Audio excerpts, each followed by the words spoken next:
ប្រពន្ធខ្ញុំថ្ងៃនេះគេងលក់សួរដល់ហើយបងប្អូនអើយគេងឡើងខ្ជួតហ្មងប្រពន្ធដេកលួចថតវីដេអូហើយឡើងថ្ងៃនេះក៏នាំប្រពន្ធហ្នឹងទៅលេងនៅកោះពុះ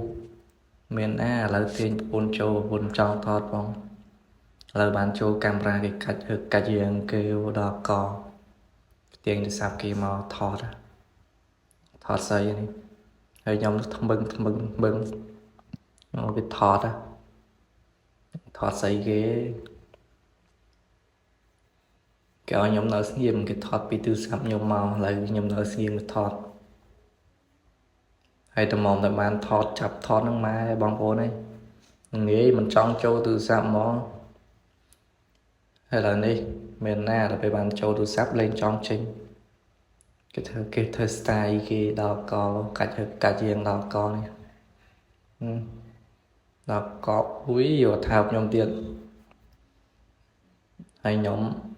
គេចង់ទៅលេងកោះពុះហើយខ្ញុំជួនទៅលេងកោះពុះមានណាឥឡូវគេសប្បាយចិត្តគេដល់កពុនខ្ញុំមានអីពុនខ្ញុំខ្ជូតតណែនាំប្រពន្ធដើរលេងកោះពុះដល់គេមកជឿជាក់ដល់កពុនខ្ញុំតែមានអីស្អាតដែរតាអូខីខ្ញុំទៀតហើយបងប្អូនកុំភ្លេចមកលេងកោះពុះសប្បាយបងប្អូនអើយឥឡូវគេបើកឲ្យចូលលេងហើយនាំតែមានសង្ស័យនាំសង្សារមកស្វីតនៅកោះពុះដូចខ្ញុំអញ្ចឹងនេះខ្ញុំនាំប្រពន្ធខ្ញុំមកស្វីតនៅកោះពុះ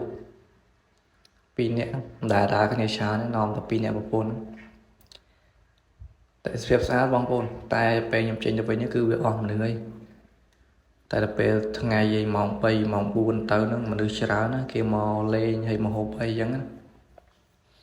ហើយបានចូលកាមេរ៉ាគឺលេងចេញមកនេះដល់កបងប្អូនមកអ្នកនៅកំពង់សោមភ្លេចមកលេងកោះពុះផងបងប្អូនឥឡូវគេបើកឲ្យចូលលេងកោះពុះយើងនៅកោះពុះ